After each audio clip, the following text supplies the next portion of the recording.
Before we talk about this week's SmackDown, July the 7th, what they call it, the Tribal Council on SmackDown, the big blow up between the Usos, Roman Reigns, the whole 9 yards. That SmackDown from July 7th did a landmark rating number, and we got to break that down because we talked on the show a week or two ago. Some people may not have heard it since we've been taking the revamp break, but it was always pretty much assumed and assured that wrestling programs back in the day would gain in viewers from start to finish, and the main event would be the most highly watched segment of the program.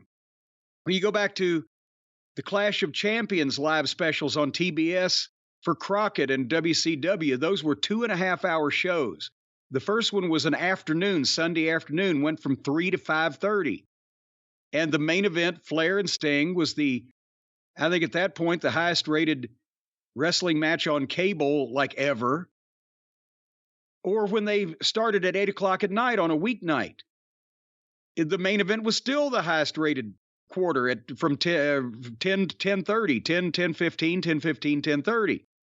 We've talked about, when WWF did the hour specials in prime time, the main event was always, the biggest and the last rated match. Now, Saturday night's main event was different because you were 11:30 p.m. to 1 a.m. So they'd put, Brian, remind me, the main event was always either on or over by around midnight. Midnight. I mean, that's usually the way I remember it. They would start the show with some promos, then you get the first match, and then usually midnight-ish, either right before or right after, you'd get the main event.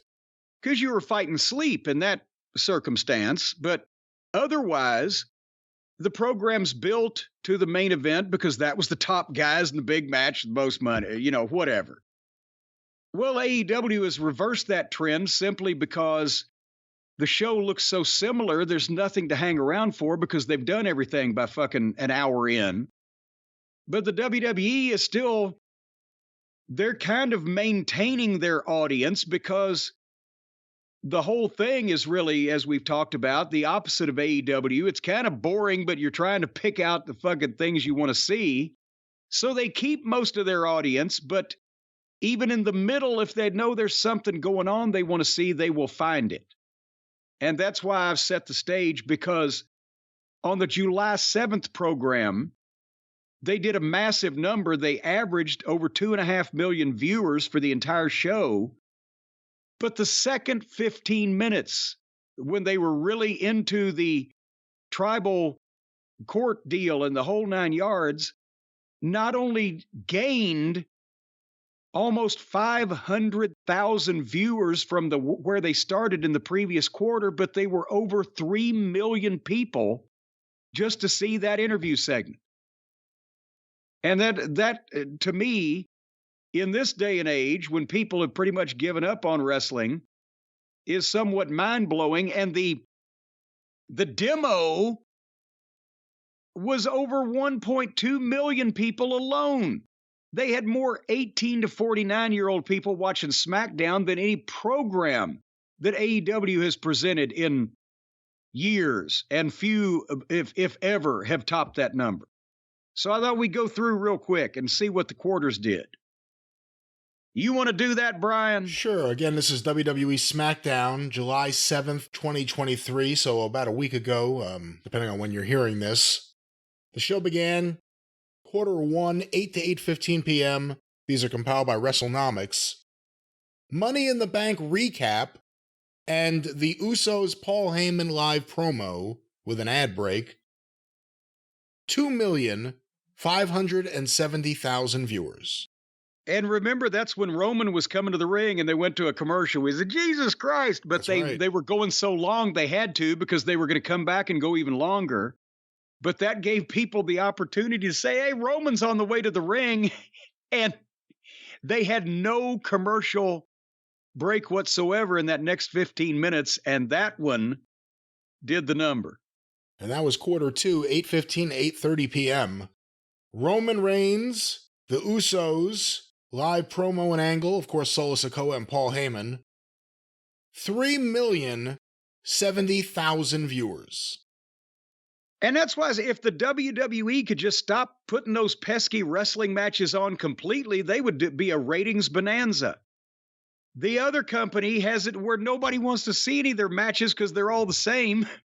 And the WWE has completely bypassed the matches. So let's just have these interviews with the top guys and people will watch that. And they do.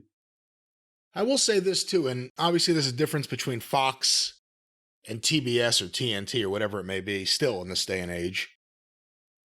But I think if you were someone who's not a wrestling fan, or someone who has a child who's a wrestling fan, or someone who's just flipping through the channels, the drama between Roman Reigns and the Usos and Heyman and Solo, you probably have bumped into it if you watch TV on a Friday night.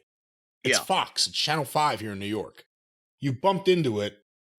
Maybe you've started paying attention to it. You know, maybe you'll tune in just to see what that is. Maybe you don't even know their names. But if you do check it out, you have Heyman, who is a stellar performer, the likes of which we've rarely ever seen.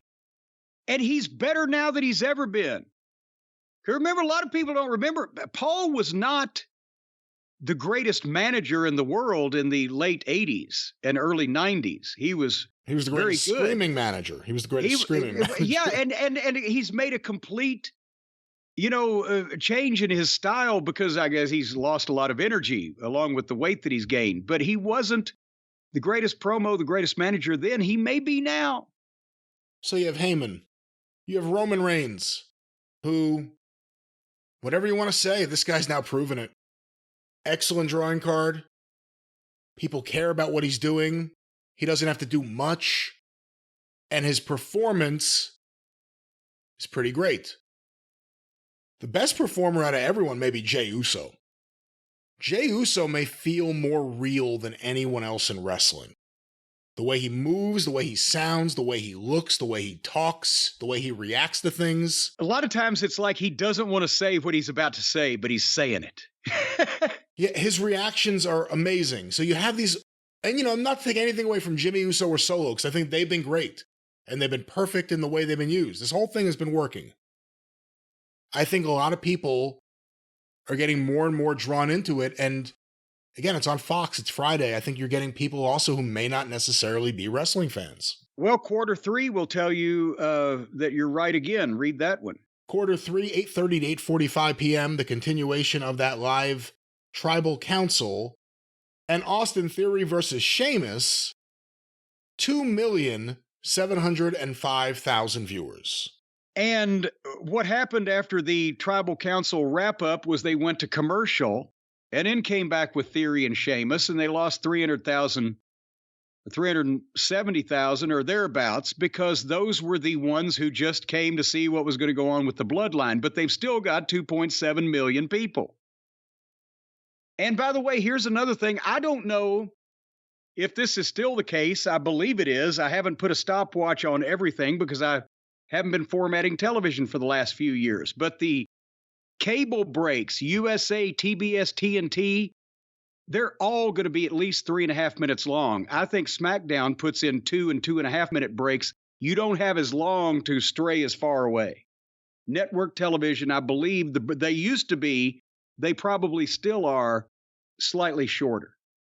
So one story here is the big pop in the rating. The next story is the rest of the show here. Very interesting. Quarter 4, 8:45 to 9 p.m. Sheamus versus Theory continued. The post-match with Pretty Deadly and the Brawling Brutes. 2,474,000 viewers.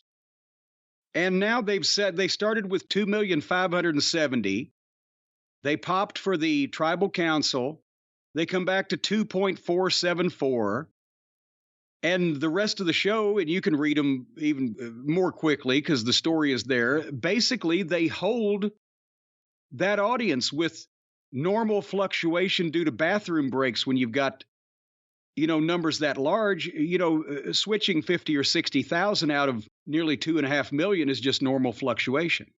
Yeah, here's the 9 o'clock hour. The 9 o'clock hour is comprised of the Grayson Waller effect with Edge leading to the match a little bit later on in the hour, as well as the segment where all the women were just running around hitting each other. And again, no LA Knight this week on the show.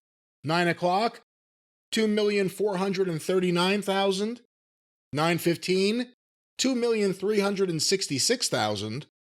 930, 2,421,000. And finally, 945, 2,444,000 viewers. And actually, I think they crossed people up a little bit, because if they'd have known after all of that, if they'd have been sure that Jey Uso and Reigns and Sikoa were going to get into it again at the end, they would have probably picked up a little bit more at the end. But nevertheless, that's what, 2.5 million people and an extra 500,000 to see the Bloodline. Amazing number. And I think somebody said it was number one. This is how bad television has fallen. It was number one for network TV for that night. Watch them get an Emmy. They're making such a buzz about it. If they're doing it publicly, someone's doing it privately. And if they're doing it privately, there's always someone on the take. Well, anytime somebody does it publicly, you can be assured they're doing it in private also. Who gets the Emmy? Heyman, Roman, or Jay? Only one of them can get it. I think Or Roman Sammy. I'm going to throw a wild card in there. Or Sammy. No, I think Roman has to get the Emmy, but Paul will be Best Supporting Actor. Interesting. Well, we will see what happens at the Academy Awards coming up soon. That's not the Academy Awards, the Emmys, is it? No, that's the Oscar. The Emmys are not the Oscars, but they are the Grammys. No one will be watching those shows either.